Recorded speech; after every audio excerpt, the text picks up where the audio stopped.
Is it possible to put out the sun? For example, what would happen if we poured all of the Earth's oceans on it? Or even more water? Well, let's find out. The universe is a place full of mysteries. Since ancient times, scientists have been arguing about how space works, but none of us has ever doubted the existence of one thing, the sun. The center of our solar system. It's big, bright, and immortal? Nah, not really. Actually, the sun is just an ordinary star.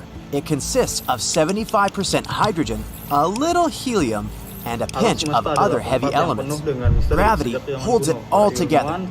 But in around 5 billion years, the life cycle of the sun will come to an end. The hydrogen inside it will run out.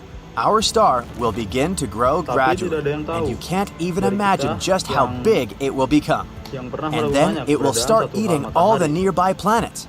That's when we'll regret being so close to it. After eating us all, the star will remain a red giant for another billion years or so. And then, sooner or later, it will begin to shrink and fade, turning into a white dwarf. In the end, nothing will remain of it but a bright and colorful planetary nebula. But don't get scared. Right now, the sun is in the middle of its life cycle. It was born about 4.5 billion years ago, and about the same amount of time remains. Fortunately, we were born during the star's best and most stable period. In other words, there's no reason to worry. So let's find one.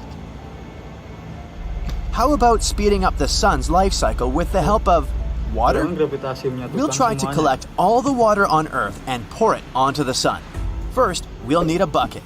No, not this one. We'll need a really, really big bucket.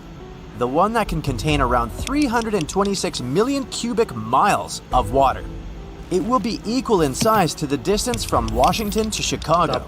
Or if we can only find ordinary buckets, there should be around 70 quintillion of them.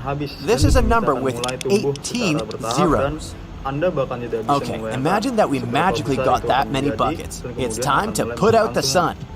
We splash the star with all this water and nothing? Seriously? Oh, just look at this. The sun has probably felt sorry for us and produced one little solar flare. It turns out that all water on Earth is actually just a pathetic drop for the sun. People often underestimate how much bigger the sun really is than our planet. In reality, it can fit more than 1,003,000 Earths. So yes, the sun won't go out or even get colder. It won't even notice that we've done something. But let's not give up. We really want the sun to go out for some reason. What happens if we pour just enough water on it? And how much is this enough? Remember our quintillions of buckets? Well, we actually need about 370 octillions of them. This number has 27 zeros. It's hard to even imagine, so let's just say that it's a lot of water. Now, let's splash it all over the sun again. Wow, just look at the steam! But the sun hasn't gone out again. On the contrary, it said thank you and suddenly became much bigger and brighter. What's happening? You see, the sun isn't actually a campfire. Inside bonfires, candle flames, there's a chemical combustion. When we pour water on the fire, the water absorbs the heat of the flame and cools it to such an extent that it can no longer maintain the burn.